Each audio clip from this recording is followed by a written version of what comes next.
Yeah, new week, new opportunity. We're excited as a football team to compete and improve on the things that we need to get better at as a team in all three phases. And we've got a lot of work to do, and today's practice is critical in doing that. Obviously, going to have a tough task ahead of us. We got to focus on the things which we can control, which is to have the best possible practice today. Obviously, a very talented football team. Coach Orgeron does an outstanding job as the leader of that program. Has got tremendous offense and defensive schemes and special team schemes. Great players. So it's going to be a tall task. And with that, I'll open it up for questions. First one's going to come from Peter Baugh from The Athletic. Peter, go ahead. Hi, Eli. What's kind of the plan with the quarterback situation this weekend? Yeah, we plan on starting Connor and going with him. Gabe, go ahead. Yeah, Eli, obviously this year has caused everybody to change routine to the point where there aren't routines, and now it seems to be up in the air what you might even be able to do this weekend. I know football coaches are creatures of habit. How much have you had to just change kind of your approach every single day due to everything that's happened? I have to change my approach every single day. I mean, it is. I really don't like the statement, but it is what it is. I mean, every day is a new day, a new challenge. I'm operating with the sense that we're going down to play a football game on Saturday at 8 because I haven't been told anything different.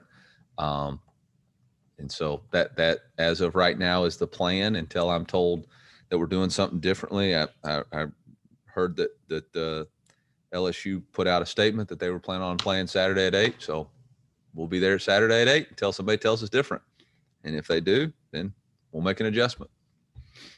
Mitchell 40 from Power Mizzou. Mitch, go ahead. Sean, I'm warning you right now, I'll probably have a quick follow-up to this, but Eli, just to start, naming Connor the starter, what did you like about his performance after going back and watching the tape of Tennessee? I thought he handled the situation well. He got in. We moved the ball offensively. He moved the ball on third downs. He made good decisions in the pocket. There are some things that he missed and some things that he's got to improve on. But I just felt like he handled the situation well, and he gave us a chance.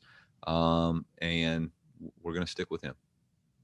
And then I know he's thrown downfield significantly more than Sean Robinson when Sean's been in the game. Is that more him making reads, or is that dictated by situation, or is that calling on your part? What's kind of gone into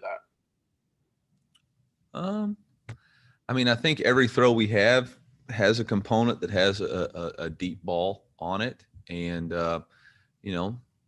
he's made the decisions. I think as a quarterback, that's your choice, is to be a smart, disciplined decision maker. And he's made those decisions. It's worked out for him sometimes. It hasn't worked out for him on other times. And I think he's doing a really good job reading the defenses and being accurate with the football. And he's got to continue to do that. And we got a tough task this week. Obviously, they got two elite corners. One of them who's obviously going to be a first-round draft pick, and another one who's a redshirt freshman but incredibly long, had an unbelievable interception versus Vanderbilt on a 9-ball. So he's got a whole different set of tasks and problems this week. And he's got to play better. I mean, nobody played well enough for us to consider it a success on Saturday. So he knows he has to play better. We all have to play better. I got to coach better. But we felt like he showed some growth, and it's his opportunity. Suichi Terada from the Kansas City Star. Go ahead. Hey, Eli, yeah, I was just wondering what the COVID situation was in terms of positives, and are you starting to get people back from preseason with the incubation period and everything? We're still working out a few scenarios right now with COVID. We have, again, testing this morning. I'll make the final announcement on where we're situated from our travel this past week on Thursday on my coach's show, I guess. It'd be the last time. But we are getting some guys back. We had 2 players get reintroduced to our football team last Thursday. And I think we have 2 more today. There'll be full participation in practice. But we're still working through a few things from this past trip, and I'll update that when it becomes clear. It's not quite clear yet. Dave Matter from the St. Louis Post. Dave, go ahead. Eli, how closely did you get to know Connor when you were at NC State? I know you recruited him some, and did you have kind of just impressions of him as a high school guy? What he was like as a recruit? I got to know Connor. I went and visited his school, saw him throw. Him and his dad came to NC State, and obviously Mizzou was just a better fit for him. Tremendous quarterback, good player. Obviously, is a guy that we're excited to here at Mizzou. Eric Blum from the Columbia Daily Tribune. Eric, go ahead. Eli, just going off of the game against Alabama and then to Tennessee, was it any differences playing at home or on the road? Did you notice any differences with the home field advantage or playing in front of a stadium that was maybe 20% full in Knoxville? There were some crowd noise issues in the first quarter, but we finally got that fixed. No, I mean, I don't know. I was so focused on the game, whether home or away, I don't really pay attention to all that stuff. The biggest thing on the road when you travel is just the enhanced issues that you have because of COVID protocols and how paranoid you are about that whole situation. Max Baker from the Columbia Missourian. Max, go ahead. Hey, Coach. I was just wondering what sort of were the biggest obstacles as far as traveling on the road, and did you feel like everything ran smoothly this past over the weekend? Yeah, I mean, I felt like everything worked smoothly. We still got 2 tests to go, so I'm not counting my chickens before they hatch. Peter, go ahead. Yeah, Eli, I was wondering what's Sean Robinson's role going to be going forward? Quarterback on our football team. Will it be a similar situation where 2 quarterbacks are used and he's just not the primary one, or is it just kind of Connor? Guess you'll tune in Saturday and find out. Sounds good. Look forward to it. Great. 8 p.m. ESPN from what I've been told. I mean, yes, there's going to be plays for Sean. There's going to be situations, but I'm not going to give everybody the competitive advantage and tell you how we're going to use every player. He's a quarterback on our football team. We're excited about Sean Robb. Just because we're going with Connor doesn't mean I have a negative connotation or he didn't do what he was supposed to do. We're just going with Connor. And Sean's a good football player.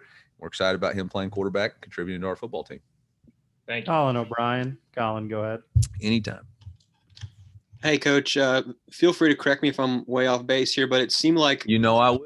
I know. But the plays you guys needed to make something happen, I'm thinking of Hayes' 4th down catch and Larry's touchdown run. It seemed like the effort plays were there being made and when they had to happen. And I'm just curious on the rest of the plays when things aren't happening like you want them to, there's a loss or whatever. Is that a lack of effort? Is it mental errors? Is it something else that you can point to? Is it a bunch of things? I don't think you could ever look at that football team or film and say we don't play with great effort. I don't think there's a time that I've watched the tape and said our guys aren't competing hard. But we're not executing at a level that's given us the ability to win a football game. Part of that's detail and my fault for not coaching with enough detail in order to make sure that the plays are executed the right way. And then there's other times where we don't execute. And that's on, in all 3 phases. There's a lot of reasons for it, but the reality of it is it's got to get corrected. And that's what we're working hard to do. And that's why I started with this as a new week and a new opportunity. And, there's all kinds of excuses that can be made, but excuses don't matter. All right. The reality of it is we have to do a better job as coaches. Our players have to do a better job executing. And when we do that, we'll end up with the right score. Dave Matter from the St. Louis Post. Dave. Eli, how do you go into the week health-wise? If Jarvis Ware and Darius Robinson went out of the game on Saturday? Yeah, I mean, we're beat up football team. And that's what happens when you play 2 physical SEC opponents back-to-back. And we're not sure the extent of where that is. I'll have a better idea on Thursday. How people have responded to treatment and how things are going to go. That's the one area that, you got all the COVID stuff, you got all that stuff, but the physicality of this game in this league, added up over 10 weeks is really going to be a toughness check for us. And it's starting right now, and we'll figure it out Thursday as we go. Gabe DeArmond from Power Mizzou. Gabe. Yeah, on Saturday when you looked at the film, what was it you saw in your run defense? Was it as simple as getting beat at the line of scrimmage, or what did you see as a consistent theme throughout that game? We got a lot of work to do. It starts with lining up properly. We were late getting lined up. We got to make some adjustments to formations, and we got to fit our gaps the way we're supposed to fit our gaps. And so, that's a point of emphasis for us this week is first make sure we get lined up, get a call, then put our eyes where they're supposed to go, and then work our techniques and fundamentals in order to be successful. We know we're fixing to play a physical LSU team that's going to try to do the same things. They're going to try to win in the trenches. And if we can't stop the run in this league, it's going to be a long day. And so we've got to do a much better job than we did this past week. And nobody knows that more than me. And we're going to work on that starting today. Ben Hockman from the St. Louis Post. Ben, go ahead.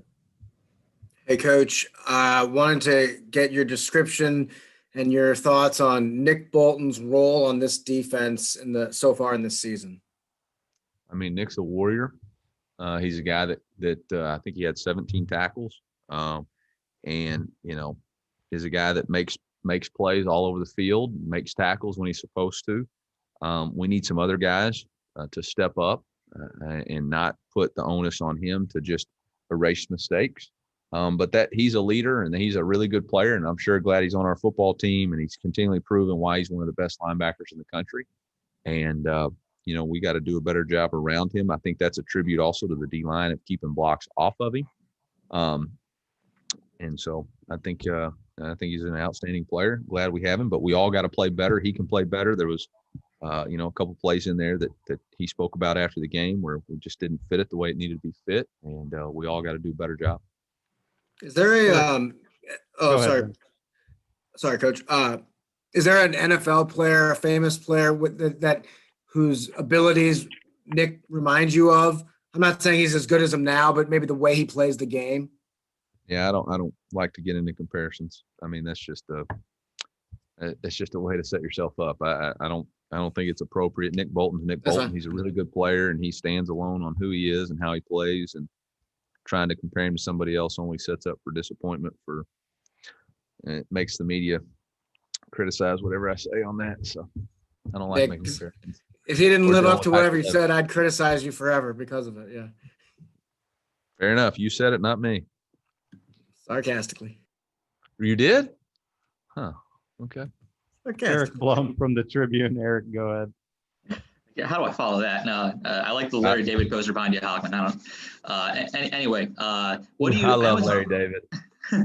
what do you? I know it's a straightforward question. What do you usually look for in a kicker, and what have you liked about Harrison Beavis's game thus far besides he's just making kicks? Yeah, he's stone cold. He just goes out there, does his job. The moment's not been too big for him, and he's went out there and kicked it. So, done nice. Suichi Terada from the Star. Go ahead, Suichi. Eli, I know after Bama, you said the O-line fought. What did you think of their performance on Saturday and through 2 weeks? I thought we did a nice job again on 3rd and 1 situations and short yardage, and they really did a nice job. They did a nice job on the goal line. We only had 1 sack, which we should have had help with the running back and that protection there, and shouldn't have been an issue. They handled the blitz the way they're supposed to. So again, I think they're fighting hard. Obviously, we did not play well enough to win. We've got to get Larry, more carries and more yards, and that starts with them. So we're going to continue to work to improve, but I do appreciate the way they're going about and fighting every game. Jack Sobel, go ahead, Jack. Coach, Harrison Mevis hasn't missed through 2 games. When did you know he'd be the kicker, and what does having a capable kicker who's capable of making it from long range do for you as a team? 2 games in, he's made 4 kicks, guys. We're not giving him the Ray Guy Award just yet, okay? Proud of him, appreciate it. You're only as good as your next kick as a field goal kicker. So appreciate it. He's doing a great job. Let's proud of him. Can I ask? You know what it does? It gives me confidence that we can kick field goals inside 35. Can I which is ask? good. When did you know he'd be the kicker, and what did he do in training camp to get the job?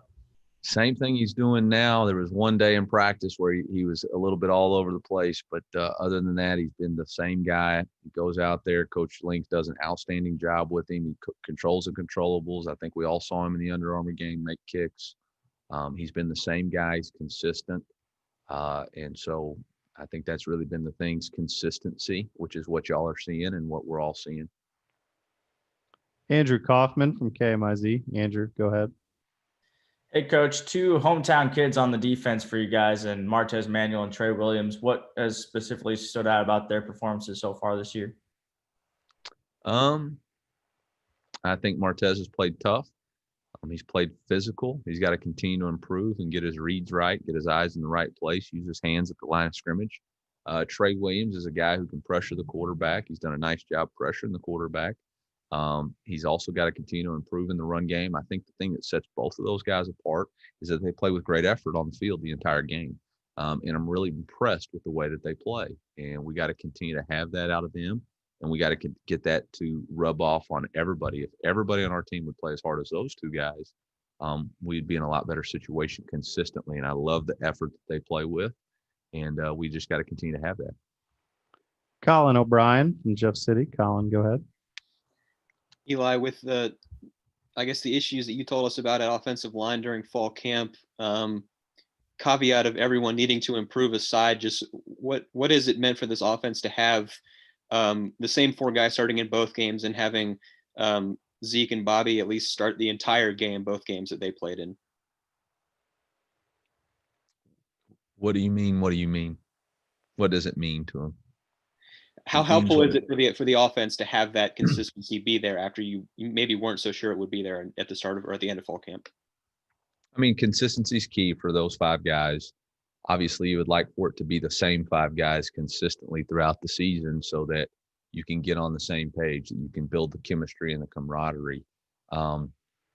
Zeke was beat up last week. Was battling a foot injury that we just didn't feel like he could play full speed. Wasn't able to practice on Wednesday or Thursday, and so that is what allowed Bobby to get the start. I thought Bobby played hard. They're going to continue to compete this week to figure out which one's going to be the starter. What it means is that we've got four guys that are continually working, and we got to continue to work together. Yeah. That answered the question. I don't know if that was what you're asking. Okay. Kyle Pennell, go ahead, Kyle. Hey, Coach, you touched a little bit on this earlier, but with Connor, how does his arm and ability to stretch the field open up other facets of your offense? And then watching the tape from the Tennessee game, was there a play that stood out or a read he made that maybe someone else might not catch watching it on television that stood out to you?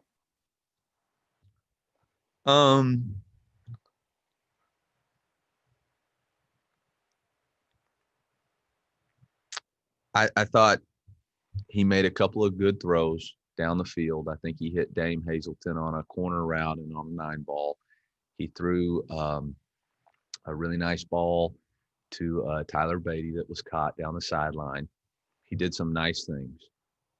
We were still under 60% completion. We didn't throw a touchdown, so there's still a lot of work to be done. Not sure that that's going to open anything up until we throw some touchdowns, until we're more consistent scoring points. That's when the offense will really open up. And so that's really what we got to do.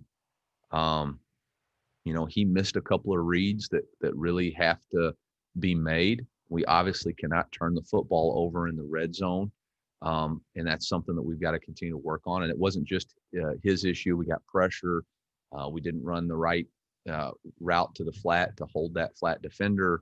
So there was a lot of mistakes on that play, but ultimately the quarterback's the one with the ball in his hand. Again, we still got a lot of growth to go. Gabe, go ahead. Yeah, we've made it a long way without anybody asking about your opponent this weekend. What specifically stands 20 minutes out? in. Yeah, what specifically stands out to you about LSU? And can you look at last year at all, or because they've had so much changeover, you mostly rely on these first couple games this year? Well, defensively, you can't really look at last year at all just because they have a new scheme, new defensive coordinator. Obviously, Bo Pelini's been an outstanding defensive coordinator, head football coach for a long football time, has a hallmark defense, plays 4 down front, 2-2s, great match coverage guy, insert safeties into the box, which always creates an interesting dynamic for you trying to run the football and throwing the ball. They have every throw contested. They're going to press those corners, and everything you want, just from an easy access to get your quarterback started is not there. There really isn't, there's 2 games of tape. Mississippi State is usually a completely different defense than what you do against anybody else. I thought they did an excellent job versus Vanderbilt. They've got some really big defensive linemen. Obviously, Dominic Sue, I think, played for Coach Pelini at Nebraska, and he's got some big guys that can 2-gap. He's got great defensive edge rushers. He's got a transfer linebacker from North Dakota State that's an outstanding football player. He's got, I've already spoke about their corners. So they've got plenty of talent on the defensive side of the ball that's going to make it very difficult for us. Offensively, yes, they have, I think, 2 returning starters. Their quarterback, Miles Brennan, I believe he was a 5-star quarterback, just one of those guys. And you can tell he got more and more comfortable last week versus Vanderbilt. Threw the ball 4 touchdowns, spreads the ball around the field. Offensively, they're doing the same things, but you can't really, so you can get some schematics from it, but the players are totally different. But again, they're scoring points at a high clip. They use tempo to their advantage. They take shots down the field. So again, we got an outstanding opponent, and I appreciate, the question about them, and it's going to be a really difficult task. And, we'll see. Got a lot of unknowns for this weekend, including when and where we'll play. Dave Matter, I think the last one's going to come from you because I don't see anything else raised. So Dave, go ahead. Eli Ennis has played a lot of snaps for you, kind of thrown into the fire as a freshman. How have you thought he's handled that role through 2 games? Yeah, he looks like he belongs. He plays tough, plays competitive. He's made a few mistakes, but he keeps coming back. He's got a short memory. He's a really competitive young man. And he knows he's got to continue to improve, and we want to see that. But he's playing well in a hard situation. He's playing a lot of snaps, and we're really, really pleased with his performance, and got to continue to build on those performances. It's hard to play as a true freshman in this league, especially against the opponents we've gone against, and he's really, hung in there. All right, we'll let Coach go with that one.